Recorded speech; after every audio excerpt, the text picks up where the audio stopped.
안녕하세요. 딘킴입니다. 1부에 이어서 2부에도 저희가 기술 영업에 필요한 역량이나 자질에 대해서 한번 얘기를 해볼게요. 1부에서는 저희가 세 가지에 대해서 얘기를 했었잖아요. 그래서 첫 번째는 제품에 대한 기술적 이해력, 그 다음에 두 번째는 커뮤니케이션 능력, 그 다음에 세 번째는 임기응변 능력, 요 세 가지를 얘기했고요. 자, 다음 세 가지에 대해서 한번 또 얘기를 해볼 거예요. 자, 첫 번째는 철면피. 네, 왜 철면피냐? 낯짝 두꺼운 놈이 영업도 잘한다고 해요. 그러니까 이 철면피란 건 뭐냐면 사실 영업을 하다 보면은 원치 않게 고객한테 욕을 들어먹을 수도 있고 아니면 또 전혀 모르는 고객을 발굴하기 위해서 그러니까 고객사에 뭐 콜센터에 전화해서 어디 어디 부서를 연결해 주세요. 막 이렇게 해서 고객사한테 그러니까 고객에게 한 번만 만나주세요 하고 쫓아가서 만나야 될 경우도 굉장히 많아요.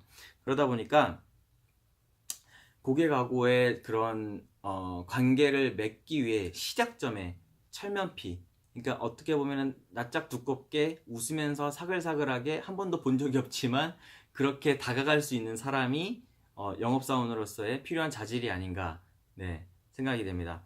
자, 그 다음에 두 번째로는 PPT 작성과 발표 능력. 그러니까 한마디로 어떻게 보면 남 앞에서 어떤 정보에 대한 전달력이 능숙한 사람이 필요한데요. 요거 같은 경우는 사실은 회사의 규모에 따라서 조금 달라질 수 있어요. 어떤 큰 회사 같은 경우는 보통 큰 세미나나 컨퍼런스를 통해서 고객사들 앞에서 어떤 PPT 발표라든지 아니면 신제품 발표라든지 아니면 우리가 갖고 있는 레퍼런스나 애플리케이션에 대한 발표를 해야 될 경우도 있는데 이런 경우는 사실 내가 막 평상시에 물론 철면피도 필요한데 이 능력도 없고 뭔가 누구 앞에서 뭔가 PPT 작성을 해서 발표하는 능력도 잘 없다면 조금은 어려울 수 있어요. 그러니까 이거는 스스로가 남 앞에 서는 일, 그러니까 어떻게 보면은 공인처럼 남 앞에 서서 우리 회사를 대표해서 내가 우리 회사에 대한 뭐 장점 혹은 우리 회사 제품에 대한 소개, 그 다음에 새로운 애플리케이션이나 레퍼런스 등에 대해서 고객에게 정보를 잘 전달할 수 있는 능력을 갖고 있는 사람이 조금은 기술 영업을 하는데 이점이 되지 않을까 생각이 돼요. 그리고 이거는 사실 넣을까 말까 고민을 했어요. 근데 기술 영업도 특히나 외국계 기업에서는 외국어 능력이 조금은 필요한 것 같아요. 그래서 물론 국내에 있는 회사고 국내 영업을 하는 직무긴 하지만 가끔은 본사 교육을 가야 될 때도 있고요. 아니면 본사와 협의를 통해서 뭔가 기술적이거나 아니면 다른 어떤 업무적인 내용을 공유하거나 협의를 해야 될 상황이 있어요.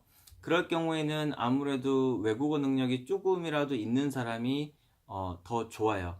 그래서 그러니까 어떻게 예를 들면 메일을 쓰더라도 외국어 능력이 조금 뛰어난 사람은 내가 하고자 하는 혹은 지금 현재의 상황에 대해서 명확하게 표현을 해서 전달할 수 있지만 외국어 능력이 조금 떨어지는 사람 같은 경우는 어떻게 보면은 문장을 만들거나 아니면 어떤 이 표현을 만들어내는 데 있어서 조금 부족함이 있기 때문에 정확한 정보나 의견이 전달되지 않을 수가 있어요. 그러다 보니까 외국어 능력도 조금은 필요하다라는 제 생각도 있었고 주변에 있는 기술 영업 하시는 분들에 대한 의견도 있었어요.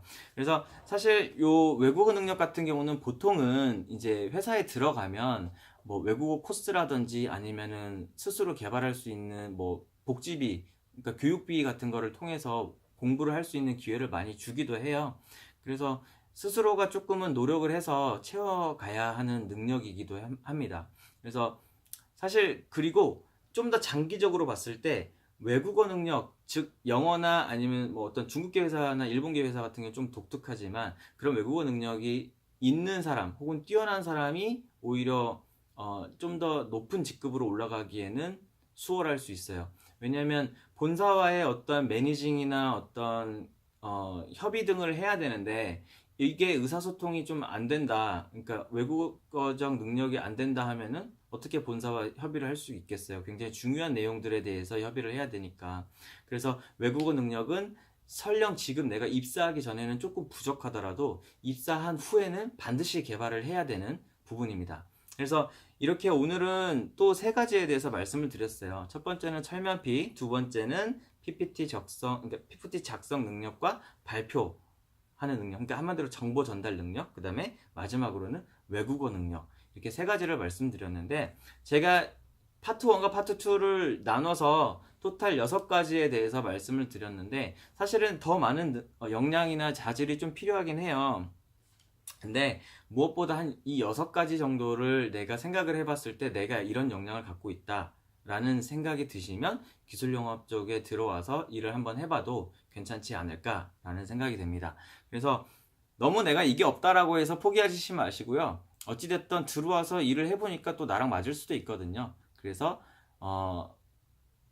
지레 겁먹고 포기하시지 마시고 일단은 도전해보는 자세를 가지셨으면 좋겠습니다. 오늘 여기서 영상 마무리하고요. 혹시 궁금하신 점 있으면 댓글이나 혹은 뭐 제 블로그에 글 남겨주시면 답변 드리도록 하겠습니다. 네, 여러분 그리고 구독, 좋아요 필수 꼭 눌러주시면 감사하겠습니다. 오늘 영상 여기서 마무리할게요. 감사합니다.